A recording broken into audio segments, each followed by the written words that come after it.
Yesterday, Princess Cruises set a Guinness World Record for pizza, and so I'll tell you all about that. I've got footage for you to share. We are also going to talk about cruise ports that actually want people to come.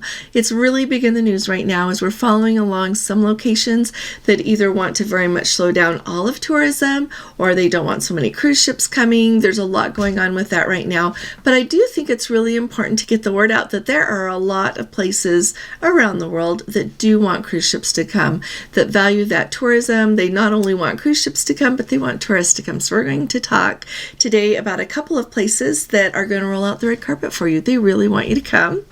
Also, the Port of Galveston. If you've been following along at all, the Port of Galveston is growing rapidly. They're adding more terminal space. They're having more cruise passengers go out of Galveston than ever before.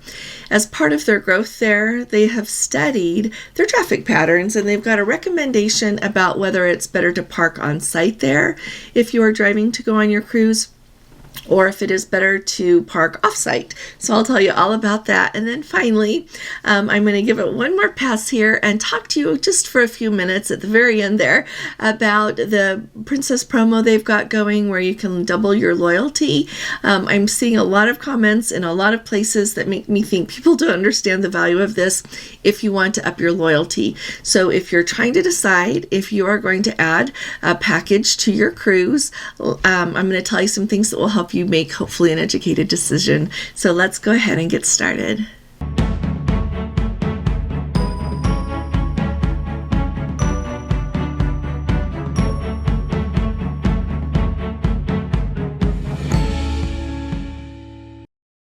Hi there, this is Allison with Let's Go Travel Tips. Today is Saturday. It is July 13th of 2024.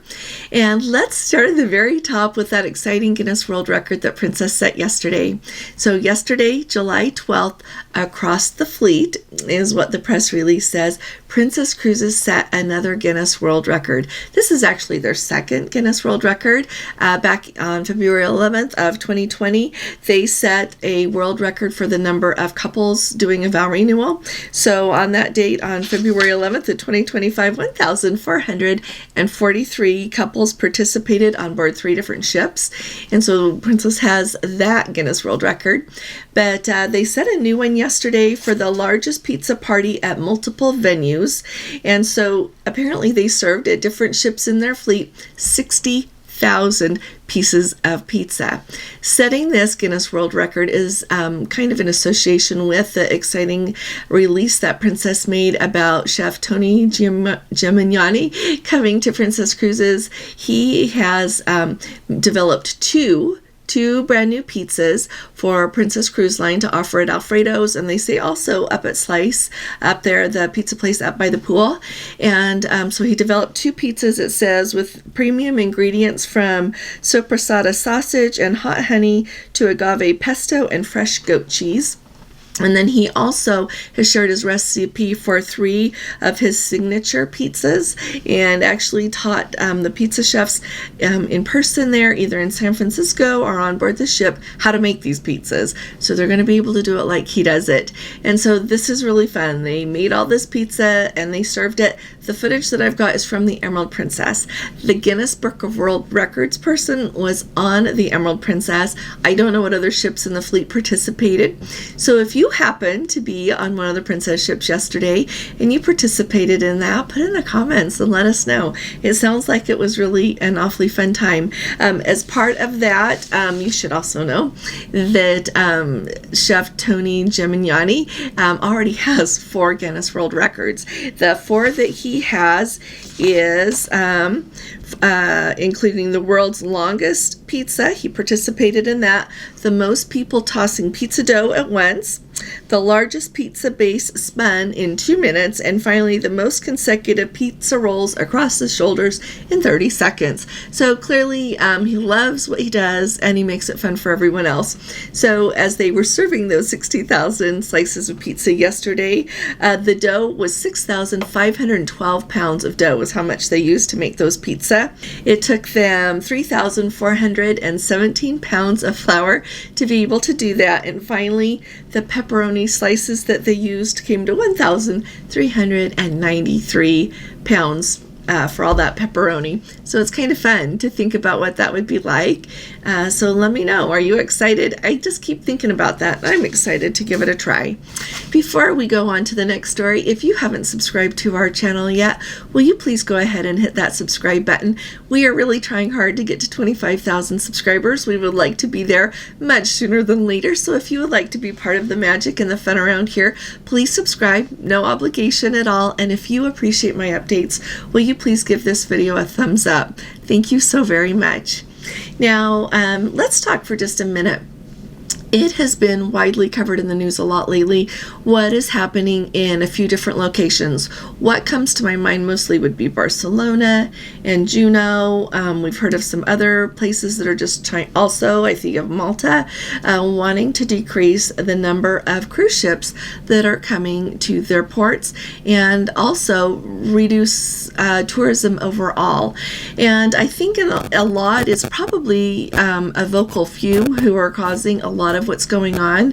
I know just firsthand when I was in Bar Harbor last summer, a lot of the people that own the businesses there that you talk to, I heard them talking with other people about the fact that they don't like what is going on with tourism there in Bar Harbor and cruise ships and everything. I asked a few to get their input on it and just see what they said, and it was really interesting to hear how much the whole community relies on tourism and the trickle-down effect that it has, not just impacting the actual shop owners there, but it affects an awful lot there. And so I think a lot about this, and I wonder and hope that these small places are able to stay in business. People are able to stay living where they live when tourism decreases. Anyway, we've got two places that are really excited to welcome more tourists back. One that really stuck out to me is the island of Maui. Now, remember last year they had that devastating fire. It killed over 100 people. It was very hard on them. And for a while there, they were not able to accommodate tourism because they were focusing on trying to take care of their people and trying to rebuild what had been lost. Here we are a year later. The island of Maui there is reporting that their tourism dollars are down 27% from what they were before this happened, and it is having a very negative effect on their economy there. They want people to know, and so I saw the one story, and so it made me go look for more information. They are really wanting people to get the word out and let people know that Maui is open, and they want their tourists to please come back because of how much their local people there rely on the tourism and the money that generates for their economy. So if you have been waiting to go to Maui, or if you have thought that it is still off the list of places that really want you to come, Maui wants you to come back. And so I think that's really important to know, and I'm really excited to see that come back on a lot of cruise ship itineraries again. The next place I was really excited to see is where we just were. So we were just on that British Isles cruise on the Regal Princess, and at some point, it was quite a while before our cruise sailed, a couple of our ports were switched. We were supposed to go to Belfast, Ireland. That was taken off, and we saw the port of Portland, England come up on the list. And so we were happy to go there. We hadn't been there either. So the day that we were in Portland, England, we actually hired our own private tour guide for the day. She picked us up at the port first thing in the morning and took us literally everywhere that we wanted to go. We had communicated in advance, given them the list of the places that we wanted to go, and she took us to all of them during the course of the day. A few things that really stood out to me during the course of that tour, it's with a company called Dorset and Beyond. So if you are looking for a really great way to spend the day, and it was not expensive for the two of us to have a car and a driver at our disposal. So she spoke the whole time about everything that we were seeing, gave us a lot of really good information. But like I said, two things really stuck out to me. One is how proud they are of their area there. And they she took us to show us things. We had a little extra time, so she added in some extra places. They are very, very proud of what a special place they live in there, and had great pleasure in telling us about it, showing it to us. She could not do enough to make sure that we got to see what we wanted to see, had enough time in the places that we were in, and really experienced everything. Made suggestions when she dropped us off. Made it really convenient, actually. We didn't have to walk a long ways. We had all this time to see what we wanted. So anyway, but the other thing is how much she mentioned several times how much they appreciate the cruise ships coming. They've got that new deep water pier there so that they can accommodate even larger ships, and she said that they want even more to come. And when we were leaving, their band came and played. They fired the cannons. It was they really love cruise passengers coming. So I think it's really important that we balance the news out there. And I think some places would have you believe that nobody wants cruise ships to come, but there are a lot of places that still do and are really happy to have us come. And I know Gordon and I try to go out of our way that when we go visit somewhere and we go somewhere, we do our best to contribute and to be good guests and make it a pleasure for the places to have us come so that they'll want us to come again. And I think that's important as well. So put in the comments some of the favorite places that you have visited, and you could tell they were happy to have you there.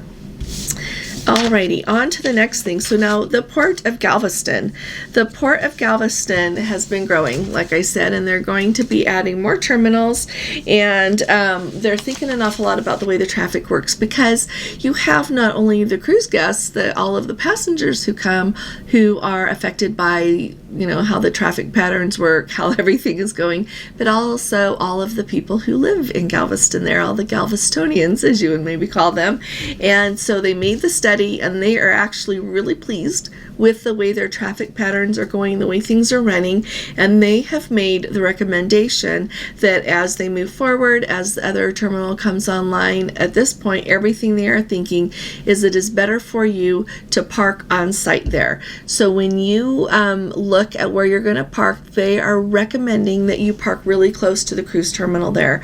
Don't think about having to park somewhere further away and then get transportation in. And so I hope this helps you if you are going to Galveston there. I know that we've had some really helpful tips from people that have sailed out of Galveston before, so keep your eye on our Facebook group.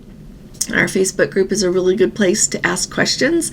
And another thing that I would suggest that you read as you go along is keep an eye on our comments on our videos. People share a lot of good information there and some things to think about, and that's really my goal. So put in the comments your experience with things I'm talking to about, anything you think is important to share with everyone in our Let's Go family about what's going on or what your experience was, because that's really why we started this channel. We want a happy, special place for us to all come together, share information, have wonderful travels, and have a wonderful time together. Now let's talk for just a minute. Sorry to kill you if you've already decided what you're going to do, but that Princess loyalty program they've got going, that thing that if you sell August 1st through December 1st and you add the Plus or Premier package to your booking, that you get twice the points, twice the days for your cruises. One thing I want to talk to you about here, because I've seen it in several places now. I saw one in my comments yesterday, and we talked about it a little bit last night in our live, so watch that if you want to catch everything. That was a good live. A lot of people came. It was fun. Don Terrace came, which was absolutely wonderful. Such a sweet treat to have him come. So anyway, with this program, I think a lot of people, when they think of adding the Plus package to their booking, are still hung up with this promo about thinking, I don't drink alcohol.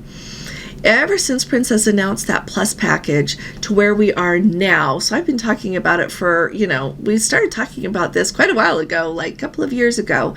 And a lot of times we would think, oh, do I drink alcohol? Do I not drink alcohol? And at the very beginning, I kind of fell into the trap of thinking, I don't drink alcohol, I don't need that.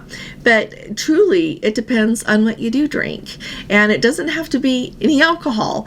And so here are some things I want you to think about. Two things. With this accelerator program, you go on a 7-day cruise, you have 2 people in the cabin, that's going to cost you $840. You can't book another cruise for that much. And so you may as well do it even if you don't want to drink anything but tap water, because then you get another cruise counted towards your loyalty. All right, that's just a no-brainer. It's it's an expense, but at the same time you're buying loyalty with that. So if it's worth it to you to have your loyalty level go up, just add the Plus package, okay? But then I also want to remind everybody, really think about what you're doing with this. If you pay for your gratuities for $16, your Wi-Fi for $24.99, and do your own accounting if you're Platinum or Elite, and you get that for half off, and you add, it's just the soda package, so that you get your smoothies and your mocktails and your sodas. If you add that, it comes to $58.68 total, okay? And but with that, so basically the other package is $60 a day. So for that little extra money, you can have those desserts if you want them, and you could do free casual dinings during the course of your cruise. So it's a no-brainer. And then in addition to that, anything you drink, you get a half, even if you just want all the bottles of water you want to have. But a lot of times, energy drinks are becoming a lot more in our society. Princess has them on board. They've got, the cocktails, we think of a lot, but mocktails, how fun are mocktails?